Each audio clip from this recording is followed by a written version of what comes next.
Hi everybody, JC here with another T&I toy review. And for today's review, we're going to take a look at the new DC Collectibles 7-inch scale Dark Archer figure from the Arrow TV series line.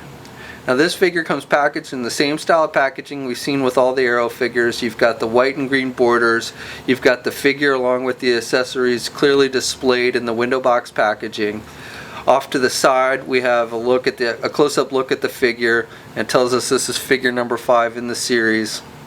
And then in the back we have a look at figures 1 through 6 in this series. All but the Arrow figure have been released. We've got the shirtless Oliver Queen, the Deathstroke figure, the Canary, those have all been released, and then this past week Dark Archer and Deadshot were released. This Arrow figure from the more recent episodes where he's got the actual green mask and everything, that figure I guess has been delayed and has not actually yet been released. Then the figure, then down below we've got the DC Comics and the CW logo, and it tells us that the figure was sculpted by Gentle Giant Studios. Okay, so let's get this figure open and take a look at what's inside. Okay, so here's a look at the figure outside of the packaging, and I think DC Collectibles has done a really nice job with the detailing and sculpting and paint apps on this figure. I think you can see the upper body, this tunic or whatever you want to call this that he's wearing is separate from the figure, and it's just that kind of vinyl rubbery material. It's not removable or anything, but it is separate from the figure. And then the sleeves themselves are sculpted on there, so they're hard plastic. The hood is a separate piece, but again it's that kind of rubber vinyl material. It's not removable.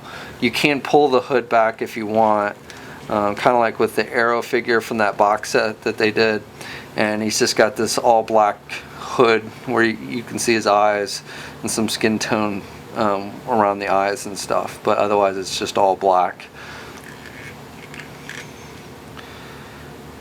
I like the detailing. I like the washwork on this tunic, with the brown and then the dark coloring on it, giving you that kind of worn leather look. You've got that on the sleeves as well.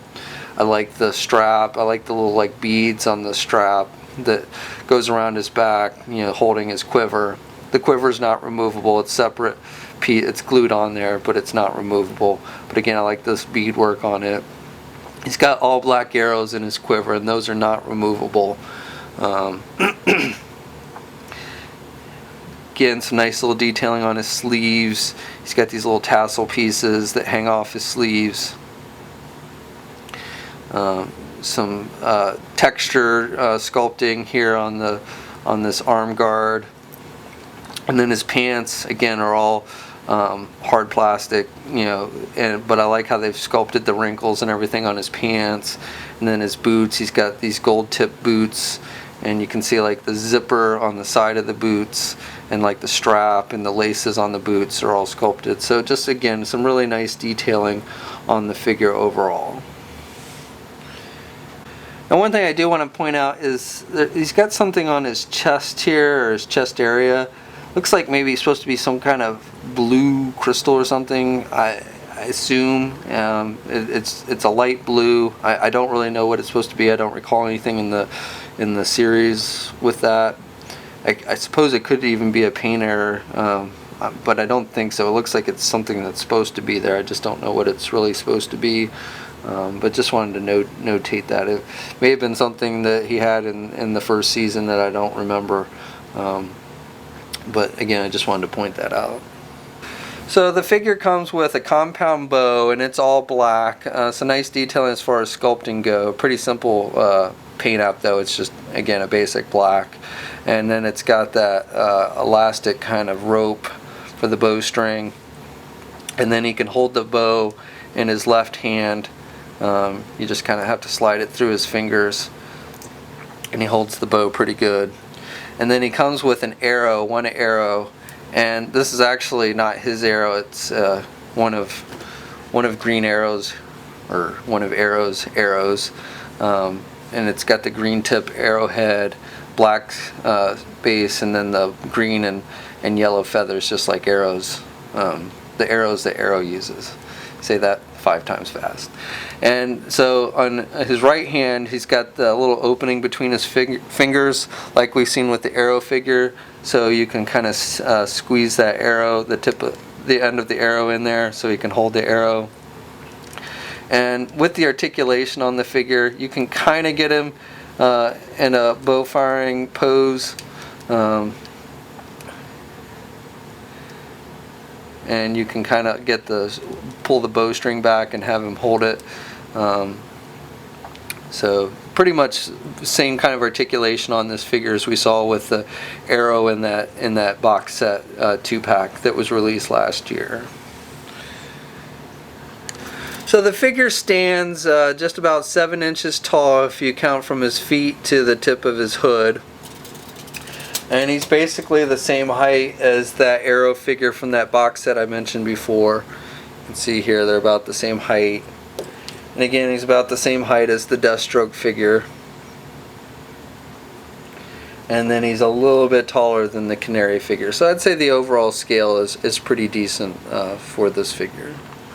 So articulation on this figure is okay. It's a little bit limited because of the outfit. So we'll just go over it. So the head's on a ball joint, but because of the hood, I mean, you can turn the head, and again you can pull the hood back kind of, but it does kind of restrict the movement. And then if you have the hood doesn't actually turn with the head. So if you have the hood over his head, and you turn his head, then he's kind of just looking into his hood. So a little bit of restricted head movement because of that hood. Very similar to like we saw with the arrow figure. Arms are on your standard ball hinge joint, so he can get his arm out about that much. And he's got good rotation there. There's no bicep swivel. There is a swivel at the elbow. And then he's got a single hinged elbow.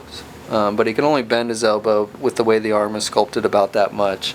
He does have the swivel at the wrist, and he's got the up and down hinge on the wrist. So that does help with holding his bow and getting into some arrow firing positions. He has a waist swivel, but again it's somewhat restricted by this by the outer vinyl rubber material that covers the upper body of the figure.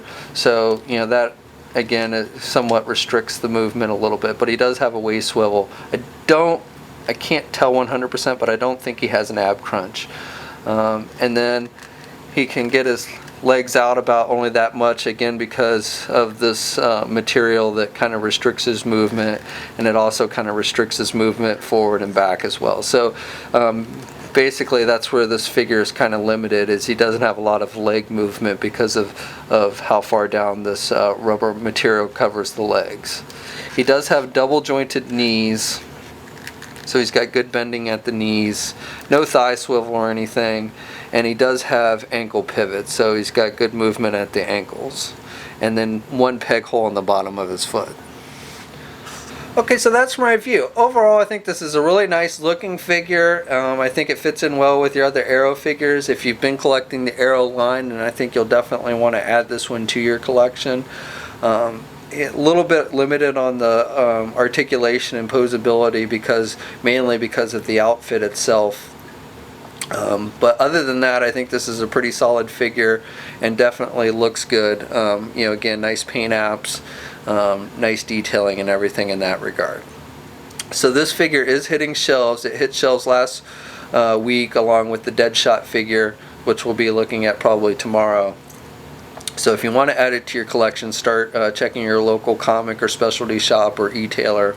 We do have a full gallery of images for this figure over at toynewseye.com. There's a link in the description below.